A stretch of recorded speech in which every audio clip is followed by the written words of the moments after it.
అమ్మా చందనమే పూసిన ఒళ్ళు చూడు, అమ్మా పున్నమి పుట్టిల్లు ఆ కళ్ళు చూడు,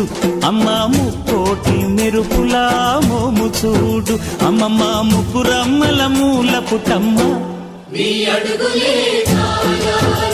అమ్మా నిప్పుల్ని తొక్కిన నడక చూడు, అమ్మా దిక్కుల్ని దాటిన కీర్తి చూడు, 1000 సూర్యుళ్ళై మెరిసిన శక్తిని చూడు, మనుషుల్లో దేవుడి భక్తుని చూడు.